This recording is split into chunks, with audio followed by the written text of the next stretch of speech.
Hey everyone, it's Andrew Klavan with this week's interview with Alessandra Conti. Alessandra is a matchmaker, and we've been getting so many letters, countless letters from people who are having trouble finding their mate, who are having trouble dating, who find dating just to be a nightmare. Alessandra is the founding partner of Matchmakers in the City, an old school personal matchmaking firm based in Beverly Hills. She is the celebrity matchmaker for shows like Real Housewives of Beverly Hills, Access Hollywood, Face the Truth, and was a matchmaker behind 2 seasons of MTV's Are You the One?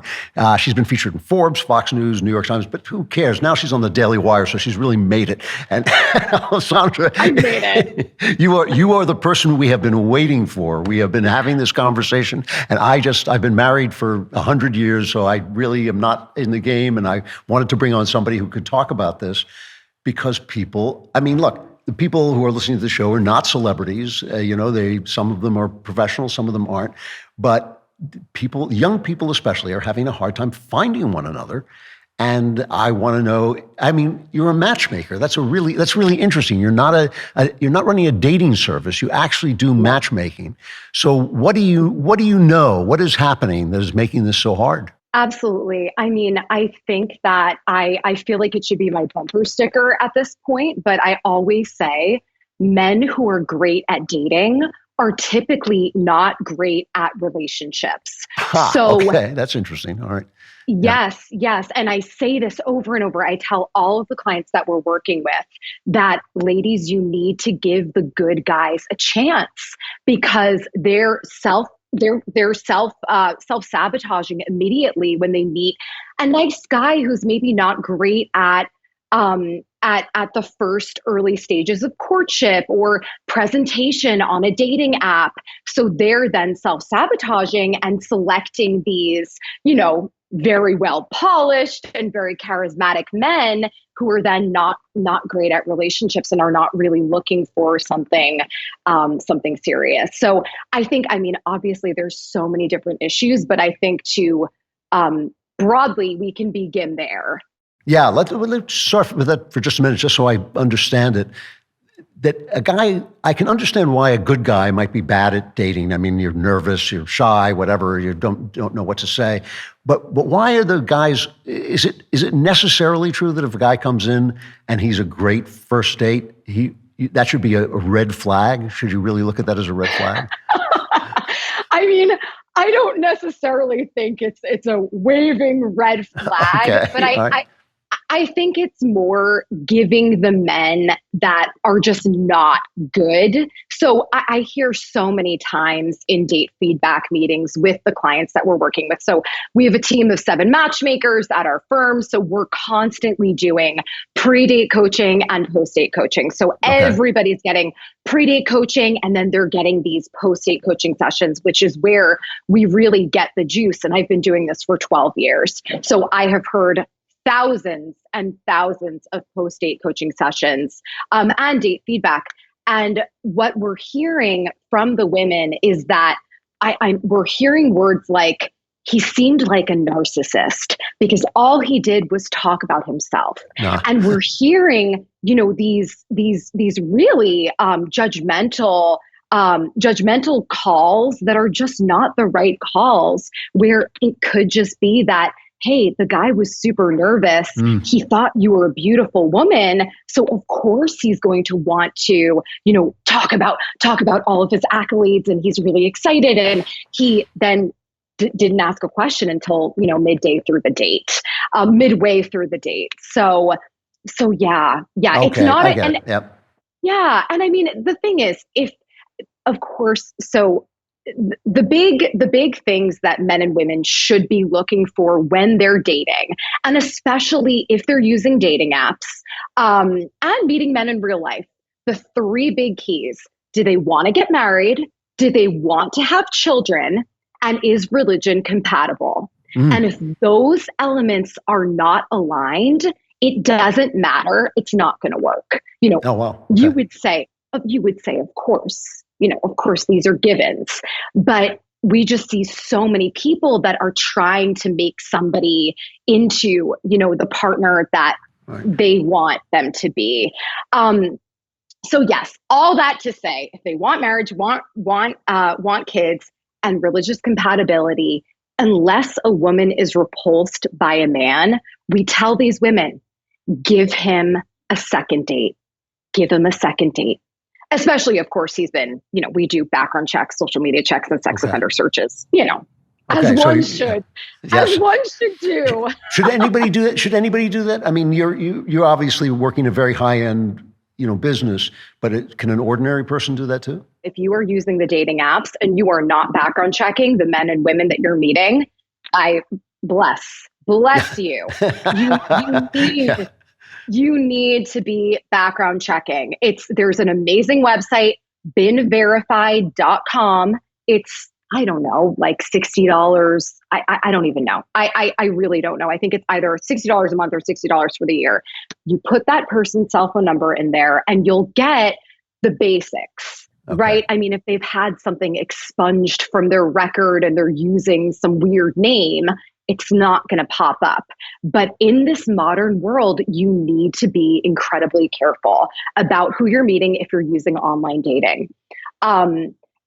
However, meeting people in person is also, what an amazing way, right? And I know that there was a graph recently that went viral, and it was this graph about how things have changed so incredibly in the last even 10 years. And it was like, people used to meet through, through friends of friends, through family, right, through church, through temple, through whatever. And those graphs were really big. And then you see online dating was really, really small. And then it grows and grows and grows and grows and grows. So now online dating is it's huge.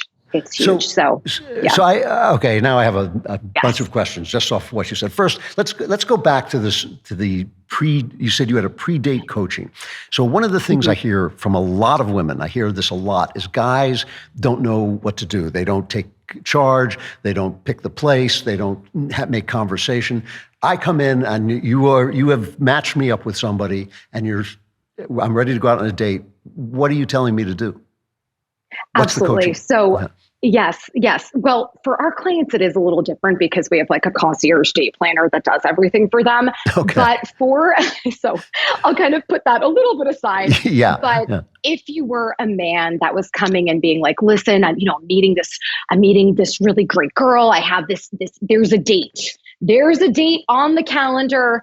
However, what do I do now? It's all of the things that you just mentioned. If a man says, great, I would love to bring you to dinner. It will be at 7 p.m. And if the guy is like, oh, I don't know what kind of food she likes, give her an option. The worst thing a guy can do is say, I don't know, where do you want to go? And Andrew, this happens so frequently. These guys, and they're well-meaning. They don't mean any harm.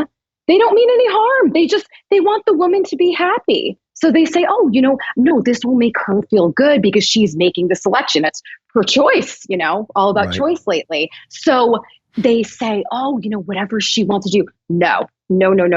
Tell her, hey, I picked this Italian place. You can't go wrong with Italian, right. Or I picked whatever it is. I picked this amazing Mexican place. It has the best, guacamole that I've tasted in the city. 7 p.m. I know it's our first time meeting. Would you, I want to be a gentleman and offer to pick you up.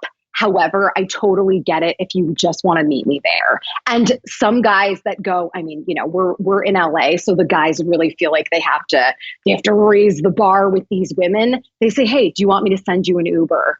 And that, when that happens, the ladies go wild. They love that. Women love it. If you're like, oh, let me send you an Uber if you would like. And it's what, $20? Yeah. But you then set yourself so much apart because again, a lot of the issues with the dating apps.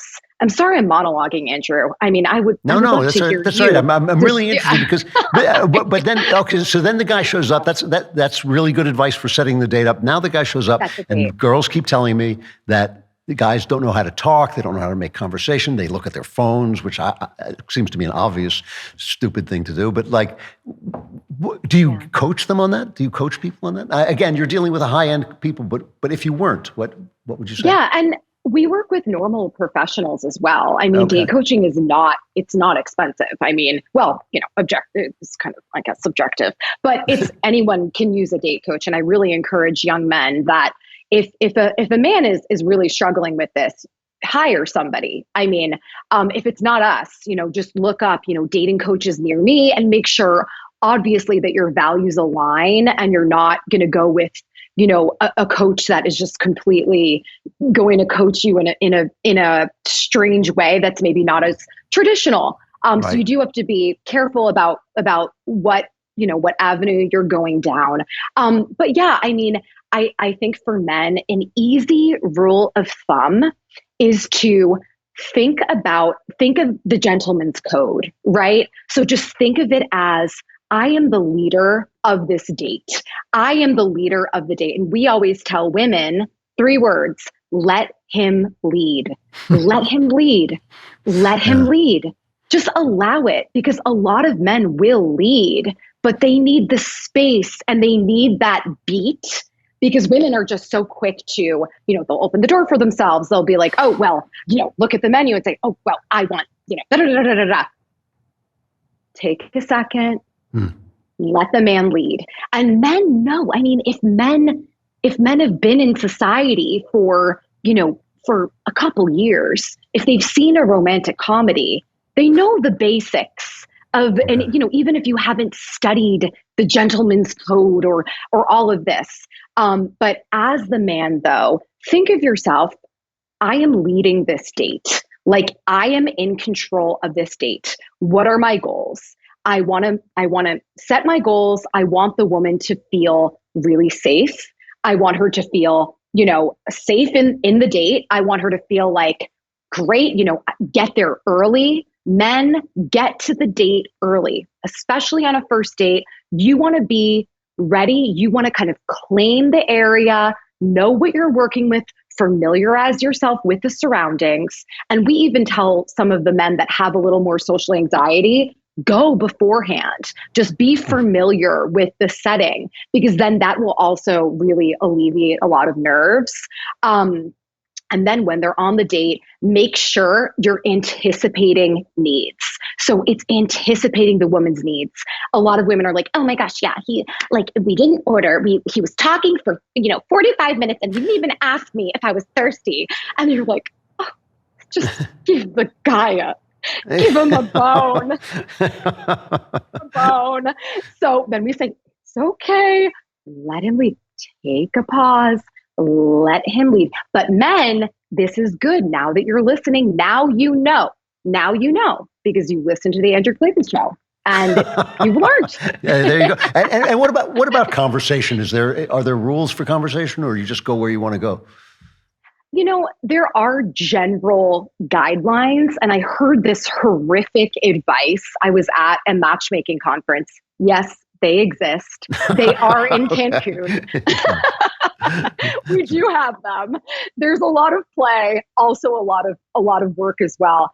But I heard this just horrific advice to, and I really love this matchmaker, so I won't throw anyone under the bus, but they were like, ask, you want to get into a deep, connective soul conversation. And you want to ask them, hey, I heard you talking about your ex. Are you over them? And no, do not talk about former relationships on a date. Save ex talk for another day. This is not a therapy session. The goal of the date is to enjoy yourself, have a few topics, and especially for the men, maybe men who are, it takes them a beat, right? It takes them a beat to get comfortable. So have a few topics in your mind of things that you actually enjoy talking about. Because if you are faking, if you're like, oh, I'm trying to relate to her. Oh, let's talk about Spice Girls. And you don't know anything about the Spice Girls, or, oh, let me talk about Taylor Swift. Oh my gosh, just don't save it. Don't do it. Don't do it. Just have topics that you are actually passionate about. It could be travel. It could be travel. So have that in your back pocket if you sense that there's more than like a pregnant pause. But for the men, a great rule of thumb when they first get into the date, make sure that, if you guys are texting, say, oh, hey, like, did you find the place okay? Awesome. I'm already at the table. Let me know when you're here. You can go up to the front and then bring her to the table so she's not led. These little micro healthy masculine moves are beautiful, and they build up. They build up. And then the woman is like, oh my gosh, he came to the door. How sweet. And then, he did the chair, and then the shush, he did that. He did the chair. How sweet of him. And now I'm seated, and you can say, hey, take a look at the menu. I think, I've been here before. I think we should definitely get the guac. I don't know what it is today. I'm all about the guac, but like get the guac and then say, oh, you know what? And also this drink is amazing. I think I'm going to order an old fashioned, whatever you want. And then say, so tell me about yourself. Tell me a little bit about yourself, and then women love talking. Look at this interview. We love it. We love it. Yes. I noticed that. Yeah. Now, the average Joe doesn't eat half of the recommended serving sizes of fruits and vegetables in a day because all he would do is stuff his face with stuff, the juice dripping down. It would be disgusting. You got to get it in a more efficient way. Look at me. Right? I look about 35. Okay. I'm actually a little bit older than that, maybe twice as much, maybe 4 or 5 times.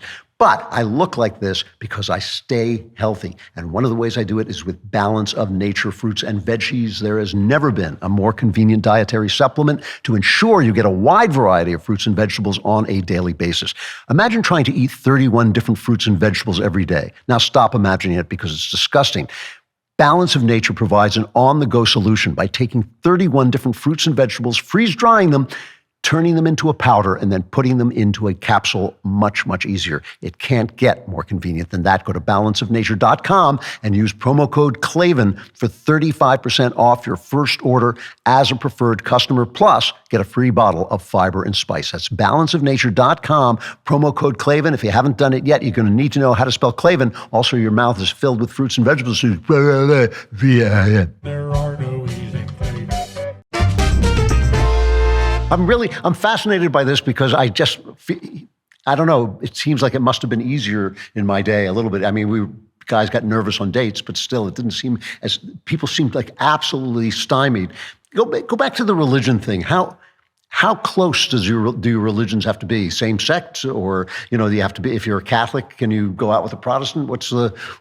How close do you need to be here? Yeah, I mean, I have a very I have a little bit of a differing opinion, I think, than a lot of, Catholics that are like, you should only be dating Catholics. I'm Catholic.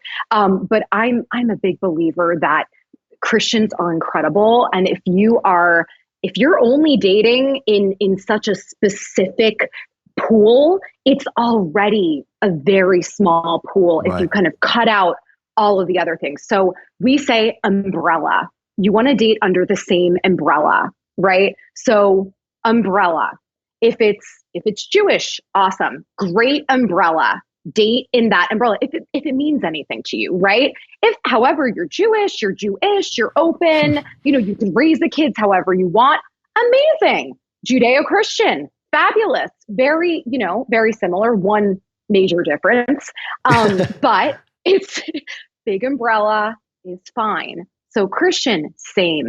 If somebody's Catholic going to daily mass or like a rad trad, you're not going to want to then. Got it. Okay. Yeah. So it's within, but if somebody is like, yeah, I'm Catholic. If my partner can come with me, I can come with them, go with them. Right. Umbrella. Don't. Got it. Yeah. Okay. Yeah. So now, I know that you do the matchmaking, but still, the other thing that I'm constantly asked and have no idea is where should people try to meet one another? I mean, we're talking about marriage. We're not talking about people dating for just a date. We're talking about people who really want to find a spouse. Is there a way to live that makes this easier? Is there something people are doing wrong when if you're sitting there asking yourself, I don't know where to meet somebody, are you doing something wrong, or is that just part of life? No, yes, you're doing something wrong. Okay. And I don't mean to, offend, No, but no, yeah.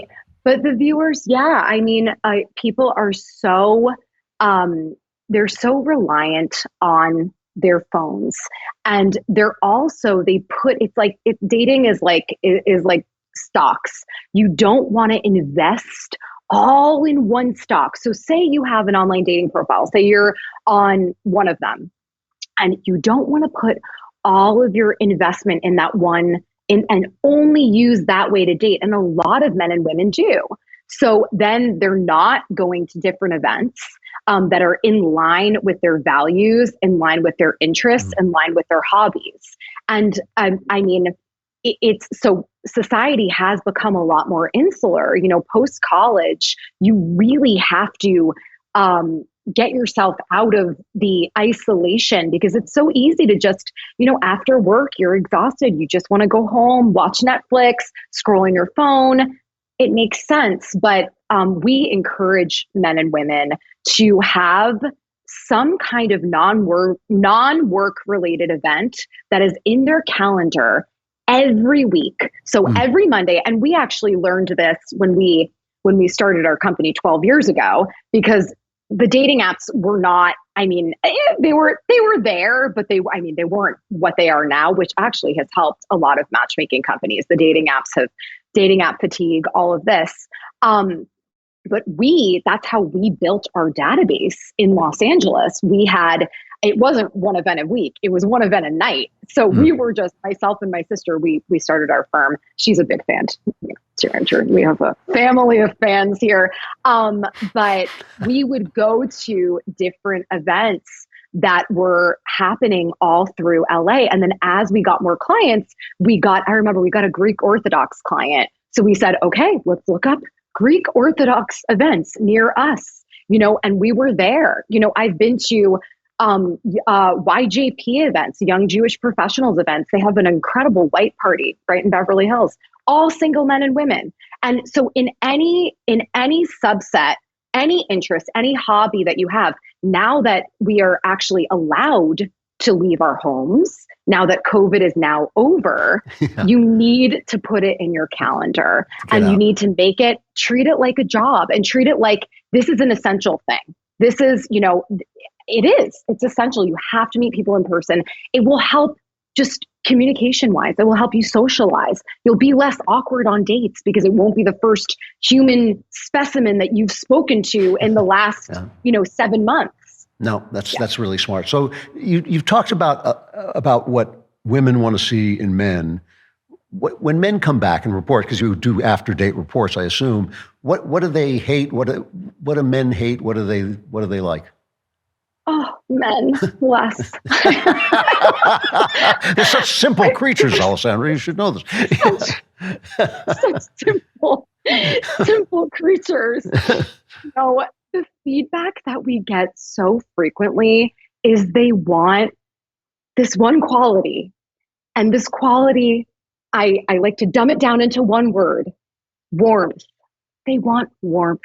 Yeah. And that it's a less politicized version of femininity. Femininity, yeah. They're looking for that. And they're looking for, a lot of times, with the culture, with what's going on, and with women in fabulous, high-powered careers, wonderful. They do not switch that work switch off. Mm. It is on. It is on when they're going on their dates. They're in interview mode. So they are interviewing this guy, and it could be the most physically beautiful woman. This happens all the time. We're in LA. It's kind of hard to find a non. All women are beautiful, but we get a specific type, and I learned just over all these years that it's not about that. It's about the men want to feel like they're with a woman. They want to feel like they're seen, like they're heard, like they're being listened to, like they're affirmed, like they want to be, they want to have gratitude. There are a lot of women when the guy goes to pay for the date, which, I am a big believer. The men should always pay. And again, you're going to get so many comments. Men should pay. No, I agree. I agree with you. Yeah. This topic, I don't know why people are so obsessed with this, debate surrounding. It's very bizarre. Anyway, but when the man pays, the woman just express gratitude and say, thank you so much. Like, I really appreciate that was so kind. So appreciation, ladies, we teach vacation mode dating. So it's really encouraging women to, when they get out of work, if you have to put your out of office on, go for it. Do everything in your power to get out of work mode and to get into vacation mode and feeling peaceful, feeling playful. And, these are feelings that are elicited whilst one is on a vacation. Right. So we encourage vacation mode dating. Also, there are a lot of studies that show that women meet men on vacations. With studies, there's so many studies. You can really back up basically anything by saying, yes. Well, that's unfortunate. And, people are in this experience and they need information. I have to ask, we're down to our last 5 minutes here. So I have to ask about sex. I want to know if, how can I put this? What do men want to see in a woman when it comes to sex? Do they want to test drive a woman before they marry her, so to speak? Do women want that too, or are there two completely different angles here? Like, in other words, do you think it's necessary for people to sleep together before they get married? Do you think it's important, or do you think it's bad?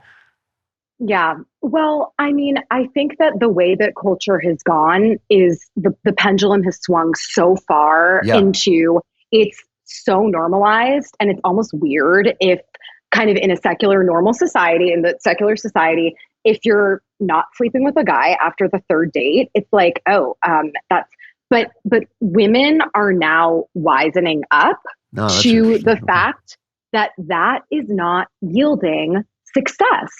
It's just not. And we noticed this, early years. I mean, it's been 12 years. So like very early on, we would have these women explaining, they're 37, 38, they're explaining their relationships, and they're saying, I'll go out with a guy, we'll have an incredible couple dates, we'll sleep together. And then all of a sudden, either he ghosts her, he loses interest, whatever it might be.